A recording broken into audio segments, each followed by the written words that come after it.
சென்னையின் அந்த பிரம்மாண்டமான நட்சத்திர ஹோட்டல் அரங்கம் ஒளியின் மின்னல்களில் திளைத்துக் கொண்டிருந்தது. மலர்களின் வாசமும் உயர்தர வாசனைகளும் கலந்த அந்த சூழல் ஒரு அரச மாளிகை போல காட்சியளித்தது. ஓரே வியக்கும் அளவுக்கு நடந்த அந்த பிரம்மாண்ட வரவேற்பு நிகழ்ச்சியில் அனைவரின் கவனமும் மேடையின் நடுவில் அமர்ந்திருந்த அந்த ஜோடியை நோக்கியிருந்தது. ரிஷி, ஒரு வெற்றிகரமான பிசினஸ் உலகத்தின் பேரரசன். அவனது முகத்தில் எப்போதும் ஒரு குளிர்ச்சி, கண்களில் எப்போதும் கணக்குகள். கருப்பு டக்ஷிடோ, கச்சிதமான தாடி, ஒரு பிசினஸ் மேக்னெட் போல இருந்த அவன் மனிதர்களை உணர்வுகளால் அல்ல, லாப நஷ்டத்தால் மட்டுமே பார்ப்பவன். அவனுக்கு அருகில் இருந்தாள் வெண்பா, மென்மையான மனம் கொண்ட ஒரு இளம்பெண். திருமண நாளே அவளது வாழ்க்கையின் மிகப் பெரிய நாள் என்று நினைத்திருந்தாள். ஆனால் அந்த மேடையில் அவள் தனிமையை உணர்ந்தாள். அவளது கைகள் மெதுவாக நடுங்கின. அவளது கண்கள் ரிஷியை நோக்கின. ஆனால் அவன் அவளை ஒருமுறை கூட பார்க்கவில்லை. நிகழ்ச்சியில் ஒருவர் பின் ஒருவராக வந்து வாழ்த்திச் சென்றனர். கேமரா ஃபிளாஷ்கள் மின்னின. ஆனால் ரிஷியின் உலகம் அந்த இடத்தில் இல்லை. அவன் கைபேசியில் பங்கு சந்தை, டீல்கள், மெசேஜ்கள். அவனது கவனம் முழுவதும் அங்கே இருந்தது. வெண்பா மெதுவாக அவனை பார்த்தாள். இவர் உண்மையிலேயே என் கணவரா என்று அவளுக்குள் ஒரு கேள்வி எழுந்தது. அவளது கண்கள் மெதுவாக கலங்கின. அந்த நேரத்தில் ரிஷியின் தாய் ரேணுகா மேடைக்கு வந்தார். மகனின் அலட்சியத்தை பார்த்ததும் அவளுக்கு கோபம் வந்தது. ரிஷி, உன் மனைவி பக்கத்தில் இருக்கா? ஒரு வார்த்தையாவது பேசினாயா என்று கடுமையாக கேட்டார். ரிஷி அலட்சியமாக தலையை உயர்த்தாமல் சொன்னான், மா, இங்க ஒரு முக்கிய டீல் இருக்கு. இதை விட்டா பெரிய லாஸ் ஆகும். டீலா? கல்யாணத்துக்கு மேலா என்று ரேணுகா கோபத்துடன் கேட்டார். அவன் அமைதியாக இருந்தான். அந்த அமைதிதான் வெண்பாவை அதிகமாக காயப்படுத்தியது. நிகழ்ச்சி முடிந்ததும் இருவரும் ஹோட்டல் அறைக்கு அனுப்பப்பட்டனர். காரில் அமைதி கனமாக இருந்தது. ரிஷி ஸ்டீரிங் பிடித்துக்கொண்டு வேகமாக ஓட்டினான்.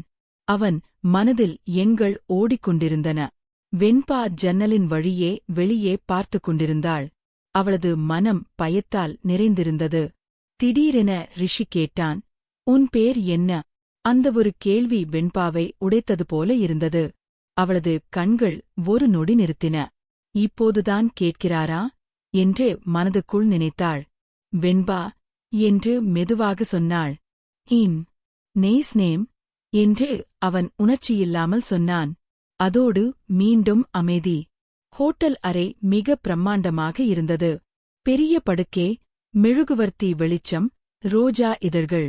ஆனால் வெண்பாவுக்கு அது ஒரு அழகான இடமாக இல்லை. ஒரு பயமூட்டும் உலகம் போல இருந்தது. ரிஷி தனது கோட்டை கழற்றி அலட்சியமாக சோபாவில் வீசினான். அவன் டெய்லூ செய்யும்போது கூட அவனது கண்கள் ஒரு பிசினஸ் பைலை நோக்கியிருந்தது. அவன் மெதுவாக சொன்னான், நான் உன்னை காதலிச்சு கல்யாணம் பண்ணல. இது ஒரு பிசினஸ், குடும்ப முடிவு. அந்த வார்த்தைகள் கத்தி போல வெண்பாவின் இதயத்தில் விழுந்தது. அவள் எதுவும் பேசவில்லை. கண்கள் மட்டும் கலங்கின. ரிஷி அருகில் வந்து, பயப்படாத, நான் உன்னை கஷ்டப்படுத்த மாட்டேன் என்றான். ஆனால் அந்த வாக்கியத்தில் உணர்வு இல்லை. அது ஒரு ஃபார்மல் அஷூரன்ஸ் மாதிரி இருந்தது. வெண்பா மெதுவாக ஒரு அடியே பின்னால் வைத்தாள்.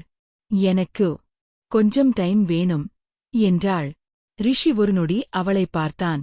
ஆனால் அவன் மனம் இன்னும் சாஃப்ட் ஆகவில்லை. அந்த இரவு அந்த அறையில் ஒரு பெரிய மோனம் இருந்தது. ஆனால் அந்த மோனத்துக்குள் ஒரு மாற்றம் மெதுவாக துவங்கியது. நாட்கள் செல்லச் செல்ல ரிஷியின் வாழ்க்கையில் ஒரு சிறிய மாற்றம் உருவாக ஆரம்பித்தது. அவன் வெளியில் எதையும் காட்டவில்லை. ஆனால் உள்ளுக்குள் வெண்பாவின் பிரசன்ஸ் அவனை டிஸ்டர்ப் செய்ய ஆரம்பித்தது. அவன் வேலை செய்யும்போது கூட அவளது முகம் நினைவுக்கு வந்தது.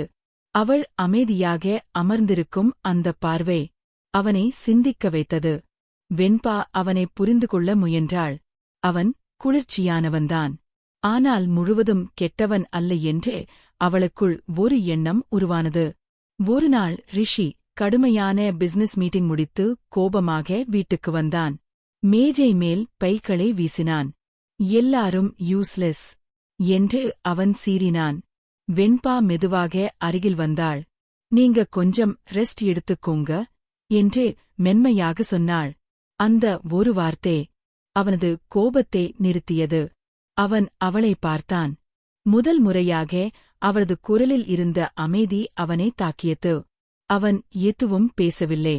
அந்த இரவு ரிஷி நீண்ட நேரம் சோபாவில் அமர்ந்திருந்தான். வெண்பா அவனை தொலைவிலிருந்து பார்த்தாள். அவளுக்கு புரிந்தது.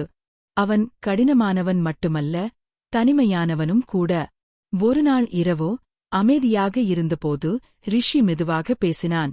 நான் உன்னை பிசினஸ்காக கல்யாணம் பண்ணினேன். ஆனா ஏன் நீ என் மனசுக்குள்ள வந்துட்ட? வெண்பா அதிர்ந்தாள். அவன் தொடர்ந்தான். நான் ஃபீலிங்ஸ் எக்ஸ்பிரஸ் பண்ண தெரியாதவன்.